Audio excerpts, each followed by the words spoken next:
అలసిన వానికి ఊరడించు మాటలు. సహోదరుడు భక్తి సింగ్ గారి పరిచర్య నుండి సేకరించిన అనుదిన ధ్యానములు. మే 16.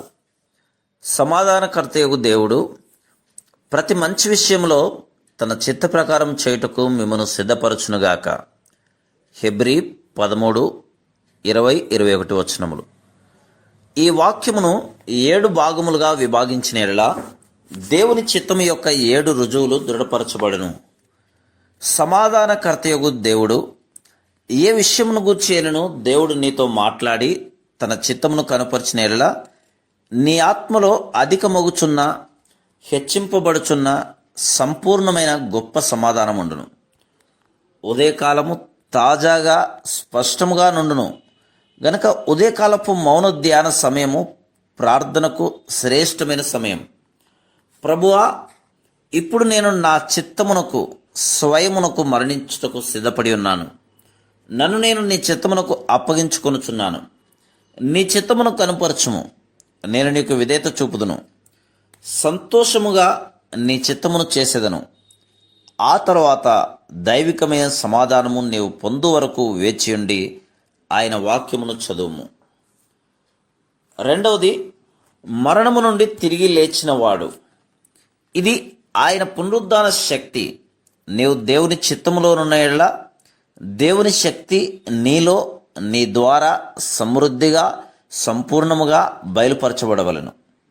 నా జీవితములో నీ శక్తిని తక్కువ చేయు ప్రణాళికను నేను చేయకుండా నన్ను భద్రపరచుము అని నీవు విశ్వాసముతో ప్రార్థించవలను.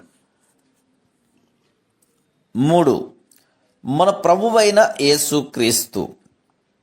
ఆయన ప్రభుత్వమును మనం అంగీకరించవలను. నీవు దేవుని చిత్తంలోనున్న యెడల ఆయన నీ అవసరములన్నీ తీర్చును. ఫిలిప్పీ 4:19. ఆయన ప్రభుత్వము క్రిందకు రమ్ము. ఆయన నీ ప్రతి దుఃఖమును, నీ ఆందోళన తొలగించును. 4, ఆ గొర్రెల కాపరి. బైబిలు ఒక పచ్చిక బయలు. ప్రభువైన యేసు గొర్రెల కాపరి. 23వ కీర్తన 1-2 వచనములు. ఆయన చిత్తమును నిశ్చయపరచు లేఖన భాగమునకు ఆయన నిన్ను నడిపించును.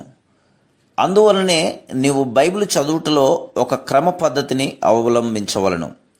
దానిని నెమ్మదిగా, జాగ్రత్తగా చదవవలను. 5, నిత్య నిబంధన రక్తము. నేరారోపణ చేయు మన మనస్సాక్షి ఆయన రక్తము ద్వారా కడగబడును. హెబ్రీ 9:14. నీవు దేవుని చిత్తములో ఉన్నప్పుడు ఆయన ప్రతి అయోగ్యమైన ఉద్దేశము నుండి నిన్ను కడుగును. మన హృదయములు మోసకరమైనవి. కొన్నిసార్లు మన హృదయంలో ధనాశ, అధికార వాంఛ, మోహపు కోరికలు, ద్వేషము, శత్రుత్వము కలిగిందుము. ఆయన చిత్తము చేయుటకు ప్రతి అపవిత్రపరచు దాని నుండి ఆయన రక్తము ద్వారా నీవు విడిపించబడవలను. విశ్వాసము ద్వారా, ప్రభువా, నీ స్వభావమునకు, నీ ప్రవర్తనకు విరోధమైన ప్రతి అయోగ్యమైన, అనారోగ్యకరమైన తలంపులను నా హృదయంలో నుండి తొలగించుము అని చెప్పవలను. 6, ప్రతి మంచి విషయంలో తన చిత్త ప్రకారం చేయుట. సంపూర్ణముగా దేవుని చిత్తం వలన నడిపించబడవలను. ఒక విషయంలో మాత్రమే కాదు, అన్ని విషయములలో, ప్రతి అంశములో ఆయన స్వాధీనములో ఉండవలను. దేవుని చిత్తము స్పష్టముగా తెలియకుండా ఒక్క అడుగైనను వేయవద్దు.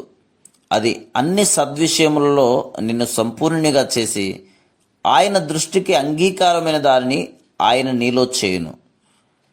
7, యేసుక్రీస్తుకు యుగ యుగములకు మహిమ కలుగునుగాక. దేవుని చిత్తము యొక్క 7వ రుజువు.